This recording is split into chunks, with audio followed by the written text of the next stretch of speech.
Bom dia, meus queridos. Estão com muita saudade? Eu estou com muita saudade de vocês, tá? Vontade de ter o contato, né, pessoal, contato físico aí com vocês, de chamar a atenção, de brigar, mandar todo mundo sentado, mandar cala a boca, fica quieto, garoto, você está falando demais. Tô doido para fazer isso com vocês. Vontade de castigo, sentado no caroço de milho, né? Vontade de dar palmatória, fazer tudo isso com vocês. Vocês também estão com saudade? Ah, mentira, né, gente? Mentira. Estou com saudade mesmo de vocês, né? Com vontade de ter o contato, né? O contato pessoal, o contato físico, de ver vocês, né? Infelizmente, esse negócio está demorando para acabar, né? Mas a gente, enquanto não acaba, né? Vamos lá, à distância mesmo, tá certo? Matando a saudade aí. Vocês ainda conseguem me ver e eu não consigo vê-los, né? Esse que é o pior. Mas vamos lá. Eu já expliquei para vocês o motivo de eu não ter enviado as aulas na semana passada, né? Então, essa semana nós vamos fazer a correção das atividades, tá bom? Então, vamos na página 74, corrigir esses 4 exercícios da página 74 que estão no Zoom. Então, vamos lá. Compare as fotografias e descreva as paisagens. Então, a fotografia de Cabrobó, em Pernambuco, e Bom Jardim da Serra, em Santa Catarina, né? Aí, como vocês vão descrever, cada um vai descrever o que está vendo, né? Então, é uma resposta pessoal, mas vocês devem ter observado aí e devem ter descrito, né, a vegetação da Caatinga como característica do clima quente e seco do semiárido, certo? Isso na primeira vegetação que vocês veem aí, a primeira fotografia. A segunda imagem, né? A segunda imagem, vocês vão ver a presença de pinheiros e neve, que indicam o inverno em região com clima subtropical, tá? Número 2. Alguma dessas paisagens é parecida com o lugar em que você mora? Aí vai depender de cada um, né? Do lugar onde eu moro, nenhuma das duas. Nem a Caatinga, nem a imagem de Bom Jardim da Serra, né? Provavelmente a de vocês também não é, tá certo? Nossa imagem, ela difere um pouco dessas duas imagens que aí estão, tá bom? Número 3. Como você acha que é o clima dos lugares retratados nas fotografias? Então, o clima da primeira fotografia aí, da fotografia de Cabrobó. Como seria o clima, né, dessa região? O clima é quente e seco, certo? E na fotografia de baixo, o clima com inverno rigoroso, né, que está sendo representado nessa segunda imagem. Número 4. Em que região do Brasil podemos encontrar paisagens como a da segunda fotografia? Dessa segunda fotografia aqui, que é bastante frio, né? Nós conseguimos encontrar essa paisagem na região sul, tá? A região sul é que traz as características dessa paisagem. E se fosse aí a paisagem o clima da primeira paisagem, né? O livro não perguntou, mas eu estou perguntando. Se fosse o clima da primeira paisagem, em que região nós encontraríamos? Provavelmente na região norte e nordeste, tá? Que encontraríamos climas secos aí, tá certo? Bem, passando para a página 75.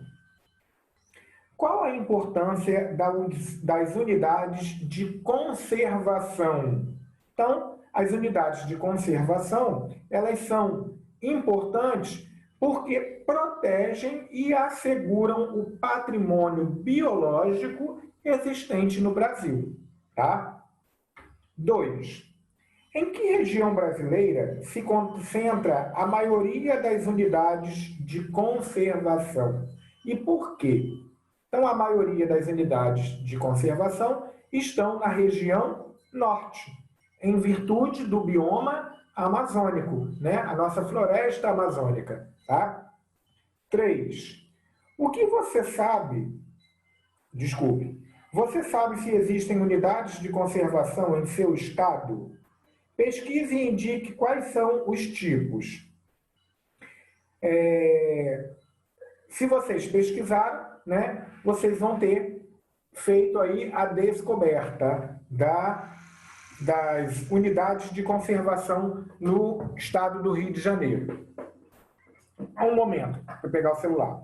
Vamos fazer aqui, então, uma pesquisa para saber se existem aqui no estado do Rio de Janeiro algumas unidades de conservação. Momento pesquisa. Então, existem unidades de conservação no Rio de Janeiro? Vamos ver.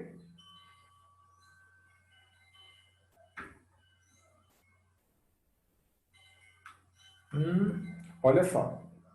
No território municipal estão ainda inseridas as seguintes unidades de conservação: Parque Nacional da Tijuca, Parque Estadual da Pedra Branca, Parque Estadual do Grajaú, Parque Estadual do Chacrinha, Reserva Biológica de Guaratiba. Então, existem várias unidades de conservação no Rio de Janeiro. E se a gente se deslocar um pouco para a nossa região aí de Macaé, nós vamos ver que aí entre Macaé, Carapebus, Quissamã, nós temos uma grande reserva também, um grande parque de conservação, tá? Que é a reserva de Jurubatiba, tá certo? Que pega alguns municípios aí da região, tá bom?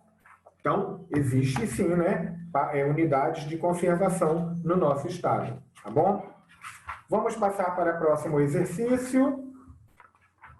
Lá na página 81.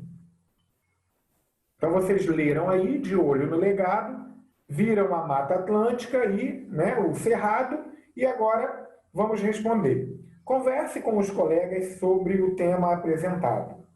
Expliquem por que os biomas da Mata Atlântica e do Cerrado são considerados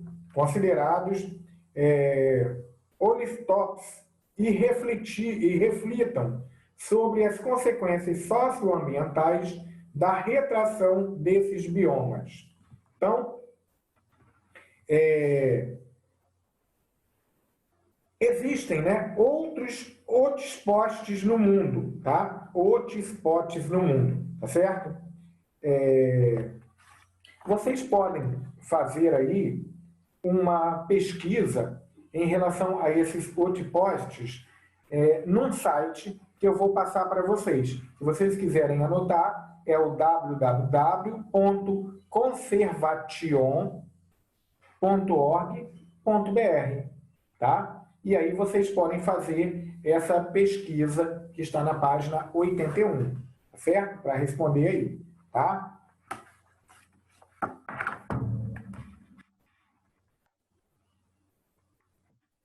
Então, vamos lá. Ainda completando essa questão, né? Existe uma grande importância de preservação, né, desses outposts, né, brasileiros, tá certo? A gente deve, né, proteger tanto a Mata Atlântica quanto o Cerrado, tá certo? Vamos para a página 82. Página 82. Faça uma leitura do mapa a seguir. Então, nós temos aí, né, o Brasil com os vários tipos de vegetação nativa. As florestas, a savana, o cerrado, a savana estépica, a campinarama, a estepe, as áreas pioneiras e as áreas antropizadas, né? Agora, vamos às perguntas. Relacione esse mapa com o mapa da vegetação original presente na página 76 e relate suas conclusões. Então, lá na página 76, vamos dar uma olhadinha no mapa, né? O mapa aqui da página 76. Vamos comparar com esse outro mapa, tá? Então, a gente vai ver, fazendo aí a a relação, né? Relacionando os dois mapas, vamos ver que existiu as alterações na cobertura vegetal original do território, né? Com a ação antrópica, como a expansão da agropecuária, a urbanização, a extração de recursos naturais, tá? A expansão de estradas e rodovias, entre outros motivos, tá bom? Número 2. Que vegetação está mais conservada e qual foi mais modificada? Cite 2 exemplos de cada. Então, as mais conservadas: a floresta amazônica e a savana estépica. Isso está no Cerrado do Pantanal, tá? Os menos conservados, as menos conservadas são a Mata Atlântica e a Mata das Araucárias, certo? 3. Em relação ao estado em que você mora, qual é a vegetação predominante? Vamos à pesquisa? Tantã. Vamos lá. Pesquisa Google. Tá. Só um momento. Vamos lá. Então, a pergunta, né? Vegetação predominante do Rio de Janeiro. Vegetação predominante do Rio de Janeiro. Qual será? Vamos lá? Pronto. Vamos lá. Então, atenção. Junto ao litoral, o relevo é baixo, formando uma planície que é estreita no oeste do estado e que se alarga ao se deslocar para o leste. A vegetação típica do estado é a floresta tropical, chamada de Mata Atlântica, com quaresmeiras, ipês, paineiras, palmeiras, jequitibás, embaúbas, orquídeas e bromélias. Então, essa é a nossa vegetação, tá? Como ela se encontra atualmente? Então, vamos ver. Outra pesquisa. Vamos lá, vou botar. Desculpa aí.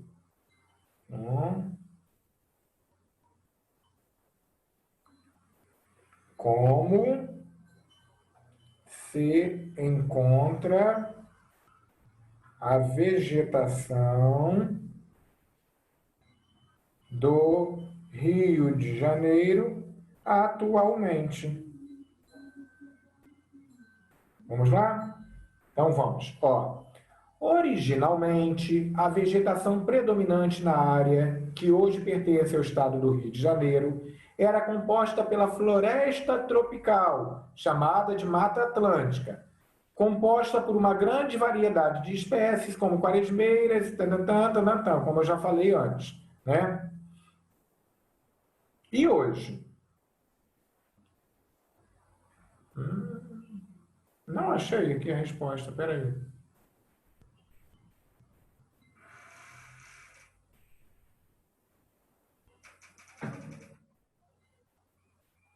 Momento.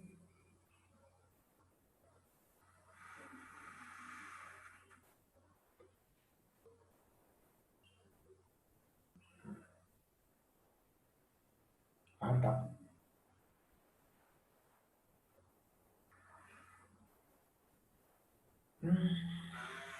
Só um pouquinho, tá, meninos?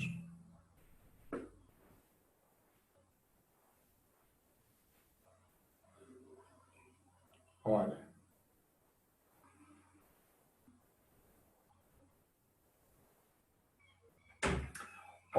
Olha o que está dizendo. O pouco que restou da Mata Atlântica faz parte atualmente de parques e reservas naturais, como o Parque Nacional de Itatiaia, o Parque Nacional da Serra dos Órgãos, o Parque Nacional da Floresta da Tijuca e o Parque da Pedra Branca. Então, a ação do homem, né, tem contribuído para o prejuízo da vegetação no estado do Rio de Janeiro, tá certo? Através da pesquisa que nós fizemos, a gente observa que pouco resta, né, dessa vegetação original no estado do Rio de Janeiro, tá bom? Então, a resposta seria, né, que com a ação do homem, pouco resta da vegetação original no estado do Rio de Janeiro, tá bom? E a terceira, que tipo climático favoreceu o desenvolvimento dessa vegetação? Então, mais uma vez, vamos ao Google para fazermos a pesquisa. Vamos lá? Então, tipo climático, né? Que tipo climático favoreceu o desenvolvimento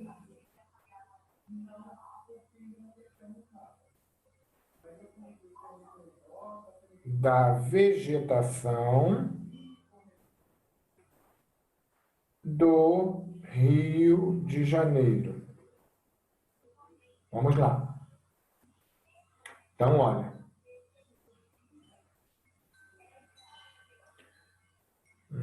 Aqui. O estado do Rio de Janeiro está localizado na região sudeste e as principais características, né? Então, vamos lá, o tipo, o clima. Na área de relevo mais plano, o clima que predomina é o tropical, semi-úmido, com elevados índices de pluviosidade no verão e inverno seco. Então, nós temos aí o clima tropical no estado do Rio de Janeiro, né? Por isso que nós conseguimos, né, ir frequentemente para as praias, utilizar as praias, tá? Então, letra C, clima tropical, tá bom? Vamos para a página 83, após fazermos a nossa grande pesquisa e descoberta em relação ao estado do Rio de Janeiro, né? Página 83, que fatores são determinantes da variação climática do Brasil?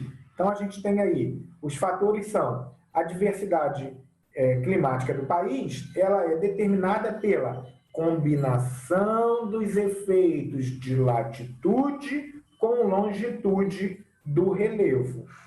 E outros fatores também, como continentalidade e atuação das massas de ar e das correntes marítimas, tá? Então, esses são os fatores determinantes da variação climática do Brasil.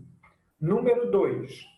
Observe o mapa e identifique os climas brasileiros de acordo com a numeração. Então, nós temos aí as várias numerações. 1, 2, 3, 4, 5 e 6. Né? 1 laranja, 2 vermelho, 3 amarelo, 4 um rosa meio descorante aí, 5 verde escuro, 6 verde claro.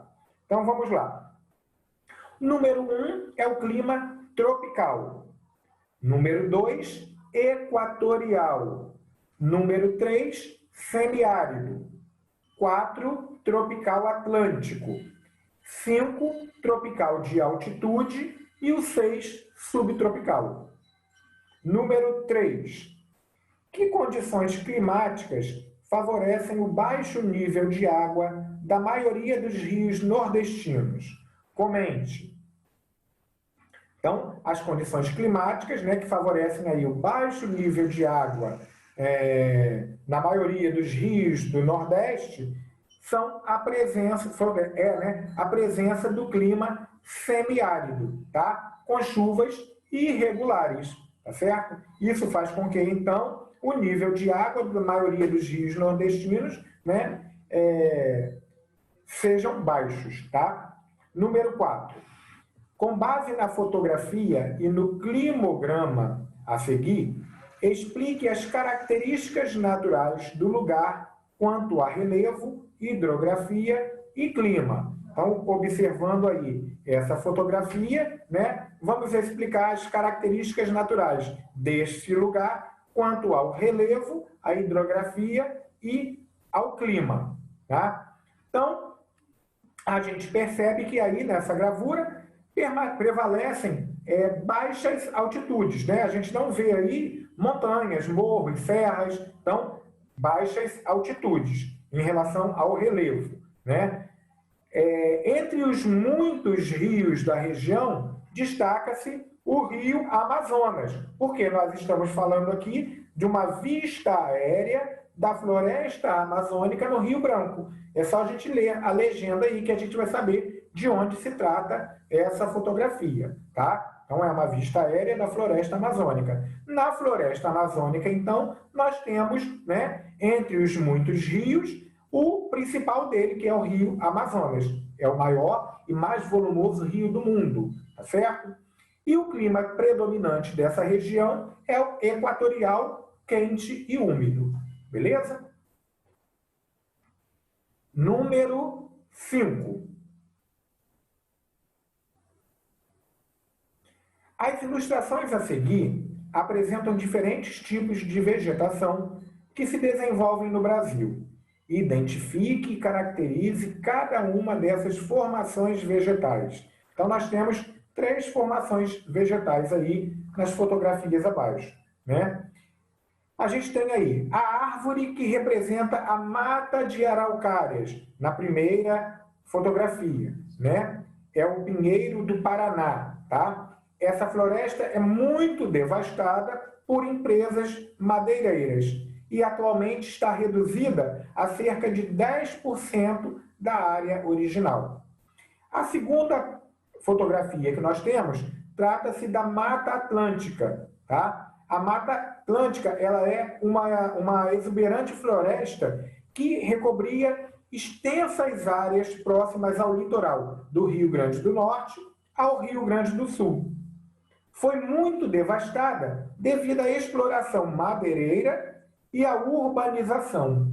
Hoje, restam apenas mais ou menos 7% da vegetação original, tá?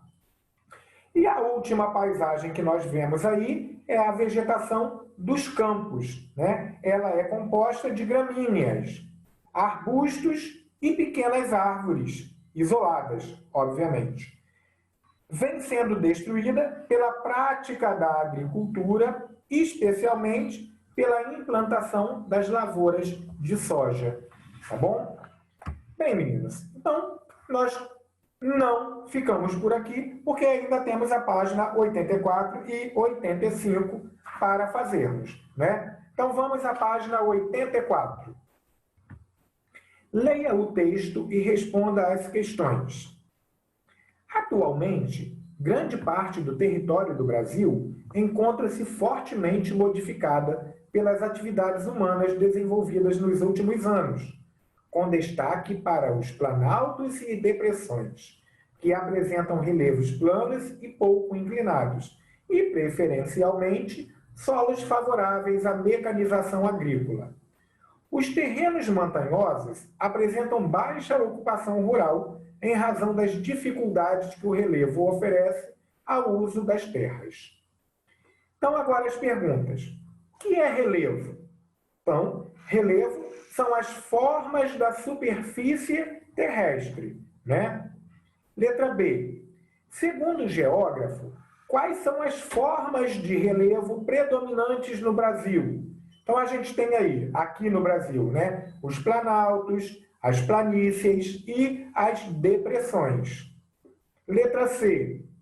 O relevo está associado a outro fator que condiciona a ocupação do território.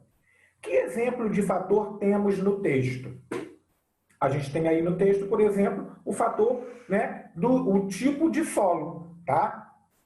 E letra D. Pesquise que tipo de solo do sul do Brasil exemplifica o que é dito no texto destacado.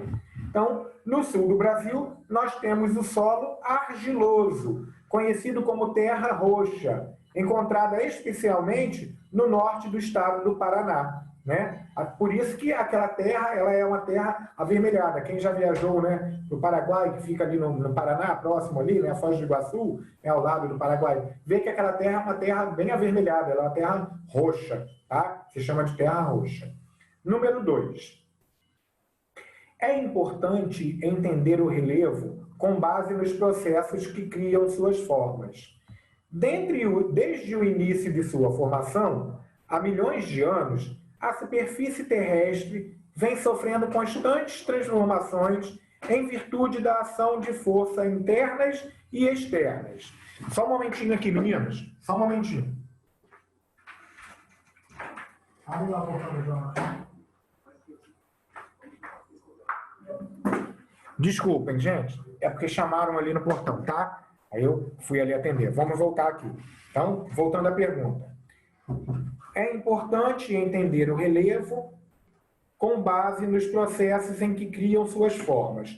Desde o início de sua formação, há milhões de anos, a superfície terrestre vem sofrendo constantes transformações em virtude da ação de forças internas e externas. Sobre essa temática, responda as questões. A. No Brasil, predomina a ação dos agentes internos ou externos do relevo? Então, no Brasil, são agentes externos modeladores do relevo, como chuvas e ventos. Letra B. O relevo brasileiro está assentado sobre estruturas geológicas bastante antigas. Quais são elas? São os escudos cristalinos e as bacias sedimentares. Tá certo? Número 3. O território brasileiro apresenta o maior conjunto de água doce do planeta. Existem grandes conjuntos de bacias hidrográficas em nosso país. Sobre essa temática, observe o mapa da página 64 e o mapa abaixo, e faça o que se pede a seguir. A. A que bacias hidrográficas pertencem os rios indicados pelos números 1, 2 e 3, respectivamente? Então, a gente tem aí a bacia do Rio São Francisco, bacia do Rio Amazonas e bacia Platina, respectivamente. Tá? B. Qual dos rios numerado percorre áreas de clima semiárido? Aí é o Rio São Francisco. C. Em qual desses rios está a usina de Itaipu? Itaipu aproveita as águas do rio Paraná, que faz parte da bacia da Platina. E letra D. Apresente 3 características da bacia indicada pelo número 1. Então, vocês podem dizer, né, que ela é a maior bacia hidrográfica do Brasil e do mundo e concentra cerca de 72% da reserva brasileira de água. Tem elevado potencial hidráulico, entre outras questões. Número 4. Em áreas de grande expansão urbana, a erosão pode tornar-se uma ameaça para a população. De que forma a ocupação irregular de áreas, como mostra a fotografia, pode agravar o problema? Aí vocês podem dizer, né, que o desmatamento provocado pela ocupação irregular de áreas em forte desnível agrava o risco de deslizamento de encostas, tá? Número 5. A preservação e a conservação das águas relacionam-se diretamente com a quantidade com a qualidade de vida das populações. Mencione 2 atitudes consideradas ambientalmente corretas no que se refere à utilização dos recursos hídricos. Então, a gente pode dizer, né, que o tratamento de esgoto e a manutenção da mata ciliar, que é aquela mata que fica próxima aos rios. Por isso que não se deve prejudicar, retirar, né, aquela parte da vegetação, tá? Ao redor ali dos rios. Número 6. O que são as unidades de conservação e qual é a importância delas? A gente já até respondeu isso, né? Unidades de conservação são áreas naturais do Brasil protegidas pelo governo federal, estadual ou municipal, tá certo? Número 7. Elabore um quadro com um modelo a seguir e complete com os dados referentes aos tipos de clima e as formações vegetais do Brasil. Então, a gente tem aí clima equatorial, características climáticas, altas temperaturas, com médias térmicas em torno de 26 graus Celsius e alta pluviosidade durante todo o ano. Vegetação. A floresta amazônica é bastante heterogênea, com grande variedade de espécies vegetais. Clima tropical. Características climáticas. Altas temperaturas ao longo de todo o ano, com temperaturas médias acima de 20 graus Celsius e duas estações distintas, uma seca no inverno e outra chuvosa no verão. A vegetação, o tipo é o cerrado, tá? Clima semiárido, características climáticas, elevadas temperaturas e chuvas escassas durante o ano. O tipo de vegetação é a caatinga. E o clima subtropical, ele sofre influência das massas de ar vindas da Antártica. Apresenta estações do ano mais definidas, as chuvas são distribuídas ao longo do ano e as temperaturas médias ficam entre 16 e 24 graus Celsius. A vegetação é a mata de araucárias. Número 8. Apresente os principais fatores que levaram à redução da cobertura vegetal do Brasil. Aí a gente pode dizer que a vegetação foi intensamente substituída pelas atividades agropecuárias e pelo intenso processo de urbanização pelo qual o país passou, sobretudo nos últimos séculos. A última questão para a gente encerrar a aula: observe a charge ao lado, depois converse com os colegas sobre o uso sustentável das florestas, né? Então, vocês vão dizer aí, né, de acordo com a charge, que o uso sustentável da floresta consiste no aproveitamento econômico sem comprometer o ambiente. Na charge, a retirada do tronco da árvore, mantendo-a em pé, não caracteriza uso sustentável. Tá certo? Então, olha só, vamos encerrar por aqui e até a próxima semana. Fiquem com Deus e tenham uma boa semana.